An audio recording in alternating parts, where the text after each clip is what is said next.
Gannon has to change who he is as a coach, a play caller, before he's gonna, woo into these guys in here that want to win.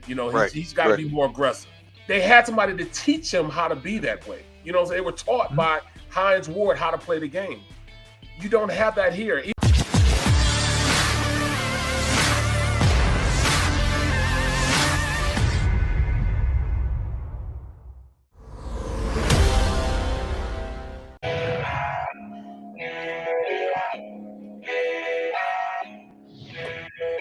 All right, welcome back, everybody. We are Sports Take. I am Rob Ellis along with D Gunn, Barrett Brooks, JAKIB Media YouTube Network each and every day, Monday through Friday, 12 to 3. Guys, I'm getting a lot of questions, and we're swinging it back to the Eagles here. As someone once famously said, let's get it back to the Eagles. That would be me. But and nobody gives me props for it. Anyway, not that I'm upset about it or whatever. But a lot of questions regarding Tyrann Mathieu, the Honey Badger, and how likely it is that he ends up being an Eagle. It feels like, and Gunner, tell me what you're hearing, but it feels like they're trying to slow play this, maybe low ball this, and it doesn't seem like there's a ton of other suitors who are willing to put up a lot of bank. Does he maybe end up back here by default? Or end up here by default? There's a possibility. I don't think the Eagles want to pay a whole lot of money for a guy who's a proven commodity, but it has a significant injury history. He's openly said he wants to go back home. I believe he's from Louisiana. Yes. So he wants to go back. He wants to go back home and play closer to home, which means, I know the Saints have been looking at him also. I think it comes down to, at this stage of his career, what does Tyrann want to do? How much does he just want to play compared to how much is he trying to get out of it? And I don't blame any player who's trying to get as much as they can while they can, because once that big money stops rolling in, that's it. And hopefully, you've positioned yourself where you can transition into that next life and make significant income as well. But, we know the Eagles need some help on the back end of that defense. There's no question about it now that Rodney McLeod's moving on to Indianapolis. But they're gonna play this close to the vest. Howie is not going to pay big bucks for Tyrann Mathieu. That's not going to happen. So it's a sit, wait, and see in terms of exactly what the Eagles could possibly get him for and how much he really wants to come here. I mean, let's face it, this is a team that a lot of players out there still have a lot of question marks about. And it starts with the quarterback. And I hate to keep bringing that up, but it starts with the quarterback. Is this a legitimate playoff team? A lot of players, when they hit that 30, 31, 32-year-old plateau, yes, they want the money, but Barry, you can attest to this. They want to be able to put themselves in a position to get to the postseason and play on the big stage as well. How do players feel about coming in here with playing with a Jalen Hurts on a team that still has holes to fill? And obviously the Eagles didn't hit a lot of significant holes in the free agent market. Hassan Reddick was a great get, but they still need a lot more. So it's a sit back and wait. You know what? And whatever happens with Tyrann Mathieu, I'm not going to sweat it. If he comes here, fine. If he doesn't, fine. Eagles will draft somebody, or Howie will find somebody else sitting out there on the open market to fill that void. At this point, you're right, man. It used to be that the Eagles organization was a destination point. People wanted to come here. But at this point, I don't see it. Even from the defensive side of the ball, Gannon just did not show a guy like Tyrann Mathieu that he would be used in the right way. True. And that'll be that's only Gannon's fault, because, well, not necessarily the athletes that he had. I thought he had the athletes here to be a more aggressive defense. Say what you want to say, the pass rushing wasn't that good, but you did have some corners that can go out there and play man-to-man or play tighter than they did. And your defense takes on who you are as a defensive coordinator. He played soft against, called soft games against good quarterbacks. A guy like Tyrann is never going to play soft. He's going to play, up pace. He's going to play aggressive his entire time here if he did come here. So he would have to change. Gannon has to change who he is as a coach, a play caller, before he's going to, woo into these guys in here that want to win. He's got to be more aggressive.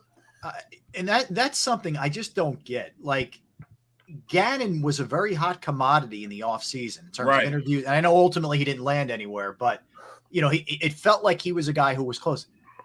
And look, I know we kind of eat our own sometimes, and when you're in the eye of the storm, you're hypercritical of things. But we watched enough of him defensively. I know they didn't give a ton of points up ultimately at the end of the year, but I don't get it. I'm sorry. I didn't see anything that made me think, wow, this guy's going to be really, really on the hot list for most teams. How does that kind of thing happen?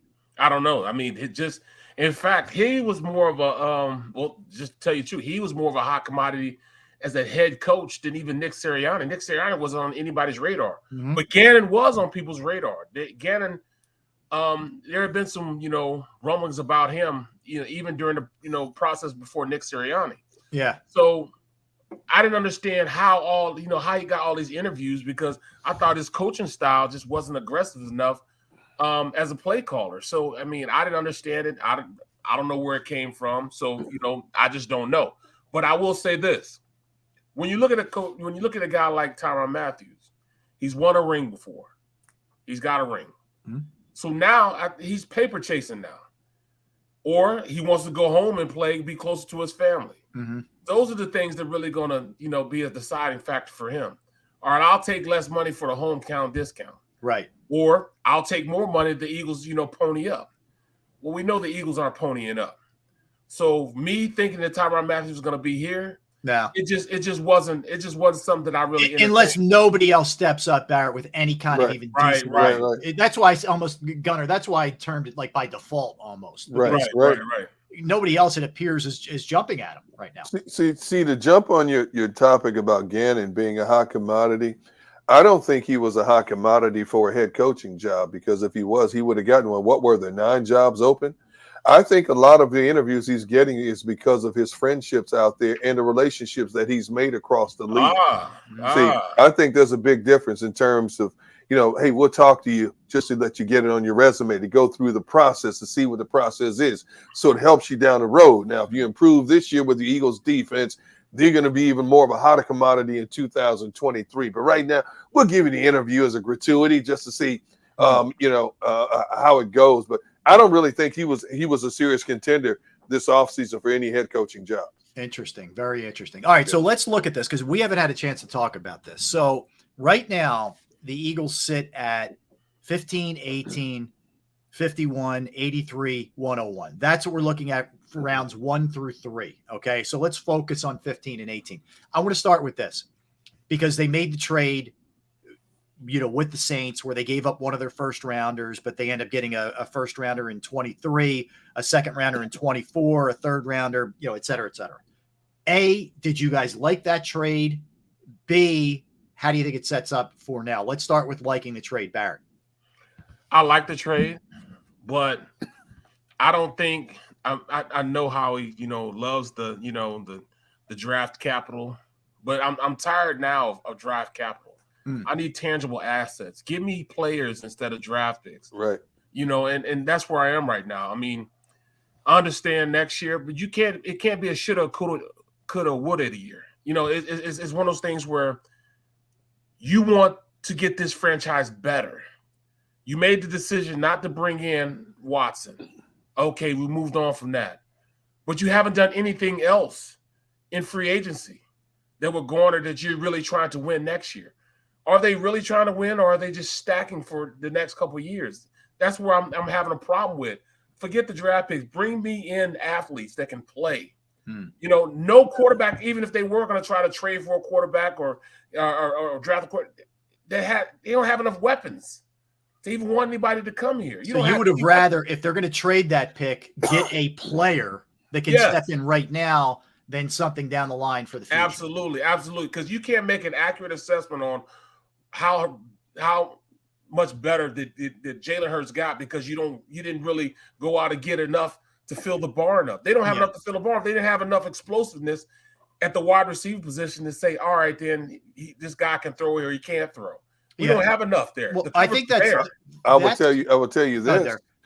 I will tell you this. The Eagles were very interested in a number of players this offseason, but who could have predicted Christian Kirk is going to get over No. 70, $80 million that he got? There's no way they could have come close to what both Green Bay and the Raiders were going to give a Devontae Adams. 42 million? Are you kidding me? These receivers now are getting quarterback money across the National Football League. The Eagles are not going to pay that kind of money. Yeah. Nor should they. They have too many other needs. The Eagles were simply outbid. There were too many teams out there that had more cap space than the Eagles did. And basically, they just got outbid by some of the prominent players. And I know it frustrated the fan base, but it was just one of those years that Howie just didn't have the monopoly money to play with in a lot of cases. And so here we sit, wait to see what he's going to do with the draft, wait to see how many of these lower tier money free agents they try to pick off now to fill out their roster to try to make it just that much better. Well, I think both of these things can be true. Like, I agree with you guys. Jalen Hurts doesn't have nearly enough weapons as we sit right now. Not even close, right? But I wouldn't have given Christian Kirk that kind of money. And some of these other guys got ridiculous money, and I think they're bad contracts for okay receivers. He's not a bad receiver. He's not special, and he got special money. No. He was the number 3 receiver. He was the number 3 receiver there. Like he's okay. He's a guy. He's not special. Right, I wouldn't have given him that kind of money. I'm okay with that. And that's why you see all these guys like Brown and all those other guys bitching right now, because they potentially could get the same money, but they're not getting paid right now. That's why they try to trade themselves out of there. Yeah, so there's a lot of money, man. There's 3 guys specifically right now, and ironically enough, I think they were all second-round picks. You have Deebo Samuel, who we know is the ultimate utility knife, can do everything at a phenomenal level. You have A.J. Brown in Tennessee, who probably doesn't get the kind of love that he deserves just because he's playing with Tannehill and he's down there. We don't notice him as much. And Terry McLaurin, who we've seen a lot in Washington, up close and personal. Those 3 guys are not going to report to any kind of off-season stuff until if and when they get new deals or this thing really comes to a head where the fines start kicking in. So with all this capital that they have, all the stuff I just reeled off here, should you make a run at any of those guys? We want explosiveness. We need guys in the meeting room that can play, guys that can teach these young guys how to play. There's not enough experience right now in that meeting room. Anytime you have Greg Ward Jr. being your elder statesman, it's tough. Yeah. Well, now they signed what's his name? Zach Pascal. Pascal. Yeah, Pascal. I want somebody that's gonna go out and make a difference. You know what I'm saying? A difference maker. I've played with difference makers. I had when I was with the Steelers, I had a guy that can go out there and he will catch anything you throw at him in Hines Ward. Even though he was slow as pond water, he would always find a way to get open. But then I had 2 dynamic guys, Randall L. and Cedric Wilson, who would just be running scot-free. And you talk about Big Ben, he wasn't Big Ben. He was just Ben Roethlisberger. Yeah. He could get the ball to him because he was more forgiving because those guys were wide open because they wanted to create separation. Right. They had somebody to teach him how to be that way. You know, so they were taught by Hines Ward how to play the game. You don't have that here. Even with the Eagles, had Irvin Fryer, who taught the younger receivers, Christy Jones, those guys, how to play, how to get open. It's an art form to doing that. People don't understand, you're not just out there running routes. There's little idiosyncrasies you have to do. When if you got a stack DB on you run them as fast as you can. And they call it stepping on their feet. You're stepping on your feet and wait till you move a move. Look them straight in his eyes, then you make a move. You know what I'm saying? Just little things like that. Or using your body to push off and come, those are all things you learn from being a pro. And they didn't have anybody to really teach them that. Now, it's kind of damning that your head coach is a receiver coach and didn't teach those receivers how really to play the game. That was probably our worst position on offense. What's your sense of Nick Sirianni, Derek? And look, they were a playoff team. We talked about this with Brian Baldinger a little bit earlier, but we also know the schedule was weak. You look at the teams that they beat, some of the guys who were being rolled out at quarterback that they missed, and they played the second and third stringer. Right. To his credit, it started off really with 2-5, and they got smoked in Vegas, and they put it together after that. And he was a guy who was willing to make adjustments. But you get a sense of what he really is after 1 year yet? No, but here's what I do like most about him. When you go back to last season, a lot of coaches come in, new coaches, they want to establish themselves. They have their system offensively, defensively, and they're going to ram it down a team's throat. And you're going to run that system.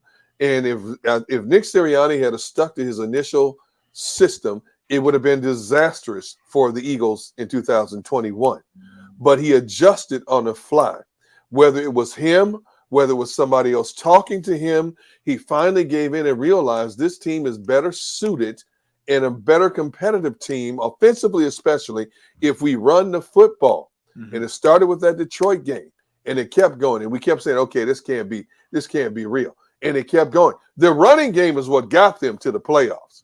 You know, in a passing league, the running game is what got the Eagles to the playoffs in 2021. So kudos to Nick Sirianni for being man enough to realize, well, you know what? I don't think I have the personnel. And I'm not speaking for Nick Sirianni. This is my own observation. Yeah. Basically, I don't have the personnel that I want to run my type of offense. But the offense I do have right now, we can have some success if we continue to do this. And he stayed to that gun. Not many coaches, Barrett, you correct me if I'm wrong, not many coaches will flip the script in the middle of a season in terms of what they're doing. Especially not a rookie head coach. Not a rookie head coach. He wants to establish himself. This is his time to shine, his chance to show people that he is qualified to be a head coach in the National Football League. And lo and behold, Nick Sirianni was smart enough to flip the script and go in a little bit different direction, and it paid off for this team. Now, opponents are going to look at them in 2022 as a running team first. I think this year we found out exactly what kind of coach Nick Sirianni is, because I expect defenses to now bow up against his run, try to bow up against the run, try to stop him. I think this is what we find out, how good of a coach Nick Sirianni can be. Absolutely, absolutely. And I mean, I'm going to address the stream. Eddie, let me explain why you even Devontae Smith needs a veteran coach out there. The first couple of games, look at the San Fran game where the receiver, I forget the receiver's name. It was Jalen Reagor. Ran out of bounds, came in, was the first guy to catch the rock. That's a penalty. What happens later on? Yeah. Jalen does the same. I mean, not Jalen, but Devontae Smith does the same thing. A veteran wide receiver would have said, no, stop doing that. Guys pushing off when they're out there blocking or running routes. A veteran receiver would have stopped that. So they do need, including Devontae, need a veteran guy in there to teach them the little idiosyncrasies on how to be a NFL wide receiver. What you can get away with, what you can't get away with. Right. What DB you can work this on and what DB you can't work it on. If you got a strong man-to-man corner, like a Jalen Ramsey, you don't want to go out there and try to chicken fight with him, battle him. You want to run away from him, get away from him, use your body to get away to run routes. Those are all things that come with experience. That's why you need a veteran wide receiver in there to teach these young guys the experiences they have. Yeah, so, Devontae's on record. Need. Yeah, hey Barrett, Devontae's on record saying that himself. We could use a vet in this quarterback room. Yeah, yeah, exactly right. You know, I get a sense it almost feels like maybe not quite to this degree, but the way Donovan didn't have much to work with early in his career. No. I mean, when it was the Brash Pinkston days. No. Yeah. Can you imagine if he had not even a level of a TO, but a very competent wide receiver that knew how to run routes, who knew how to get open? What if he had a pair of those guys? It wouldn't have just been one time being in the Super Bowl. Right. They would have had several opportunities because they were right on the edge of having an explosive offense. You know what I'm saying? Did you guys know, and I just learned this from working with Big Seals, that the Eagles have never had a 100-catch receiver throughout the existence of the Philadelphia Eagles. Wow. Yeah, Theo probably gets there if he doesn't get hurt, right? Exactly. They have not had a 100-catch receiver. They had a 100-catch tight end in Zach Ertz. He had 116. Yeah. But never a 100 catch receiver.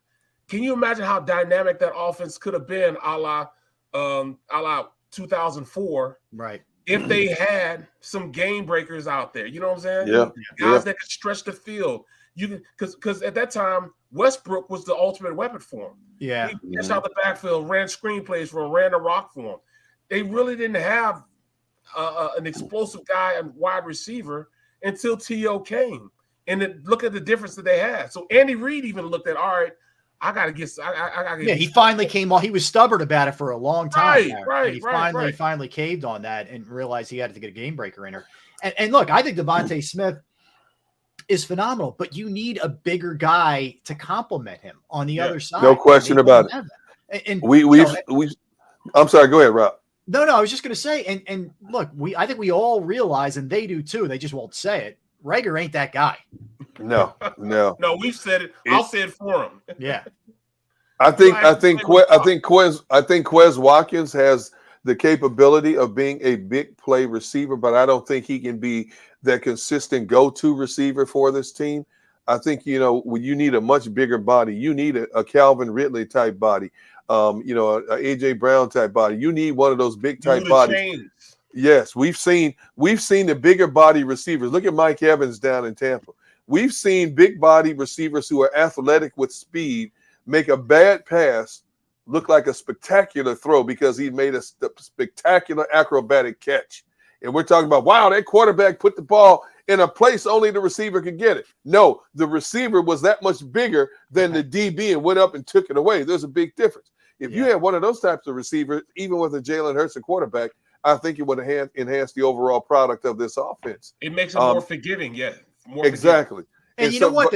The frustrating thing is there's pieces in place. I mean, you have the stud offensive line. You have Goddard, who I think is a really good tight end. You have a running attack, and you have Devontae Smith. If you could just get that other piece. Now, ultimately, we don't know what Jalen Hurts' ceiling is. And it may just be, hey, he's a hardworking, nice guy who can get you to like Ryan Tannehill level or not. But at least give him the options, man.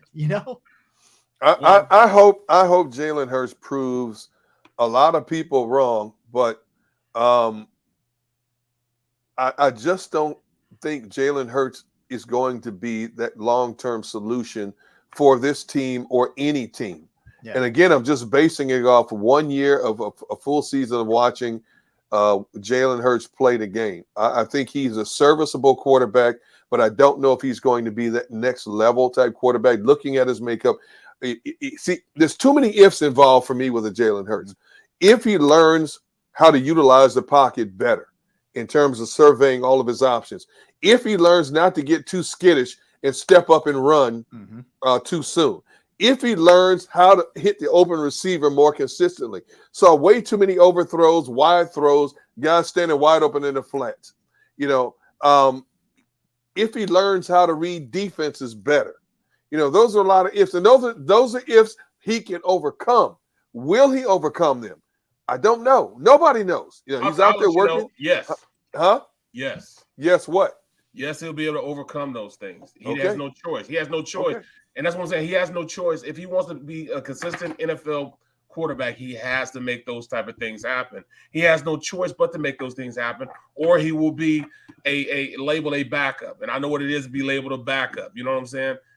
He has done this his entire career. People act like he hasn't been doing it. He is evolved as a quarterback, as an NFL, as a player, period. His entire career, he went from being just a running quarterback to going to Oklahoma and being a throwing quarterback, and then getting here, having to re-evolve himself again to just being a wildcat guy, to now he's going to have to go out there and throw the ball. Defensive coordinators get paid millions of dollars to stop Jalen Hurts. It's his turn now to go out and get the help that he needed. And I think he was out in California with the quarterback guru and change who he is. So I'm hoping he does. I'm praying he does, because if he doesn't, he's going to set us back 3 years. There are 32 legitimate starting quarterbacks in the National Football League. Okay. And to me, Jalen Hurts is still in the prove it category. Yes. Absolutely. Which is understandable, considering, as Jalen Hurts admitted, every year he's played with different coordinators, different coaches. So his head's swimming in a lot of ways, learning new systems. You got all these different coaches teaching him new mechanics, how to read defenses differently. So now this is the second year of him being in Sirianni's system. So I don't want to see marginal improvement. Marginal improvement is not good enough for me when it comes to Jalen Hurts. No. I need significant improvement. Yes. But again, because of his size, because of his lack. Now, people keep talking about he can't throw the deep ball consistently. Well, you don't have to throw it a country mile to be an effective quarterback in the National Football League. Drew Brees wasn't a great deep thrower, but Drew Brees knew how to get the ball to his targets in the intermediate game. Drew Brees was one of the best that ever played the game in terms of putting the ball where it needed to be in the intermediate game. And he could set up a decent deep ball every now and then when he had to. We still don't know what Jalen Hurts is. And I don't know if Nick Sirianni knows at this point what Jalen Hurts is. All right. So, listen, we got a lot more to dive into tomorrow, the rest of the week. Just to remind everybody, Brandon Graham, Trent Cole. You want to be tuned in tomorrow. That's for sure. All right. So, boys, it was fun. Fun first day, huh? Oh, Crazy. man, But you know what? I done pulled all my hair out, man. Y'all got me so frustrated, man. Look, man, today was exactly what I expected to be. 3 guys who've known each other for a long time, who have a lot of history together, who have organic chemistry together, and we just 3 guys love to have fun, ripping on each other and talking sports. I mean, you know how many people out there would cut off an arm to be able to have this platform or any platform to do what we do? Blessed. You know, it is a blessing. That's the key word that I will use every time. It's a blessing. It's not luck. It was meant to be. It took some time. A lot of people don't know what it took for us to get here today. You know, a lot of hemming and hawing and haggling to get here and make sure it worked in a lot of ways. But you got 3 guys who know each other, who love to feed off each other, who just basically love to talk sports. And, you know, I sit here now, and I'll sit here a year from now saying the same thing. I'm blessed and fortunate not just to do it, but to do it with people I like doing it with. Yeah, Absolutely. absolutely. Agreed. All right. So a lot of fun. Don't go anywhere because we have the National Football Show with Dan Silios. Big Sills is going to kill it. Coming from up. 3 to 6. So, we're on 12 to 3 every single day. We appreciate everybody, all the comments. Again, smash that like button, but all the comments, everybody who participated in the show.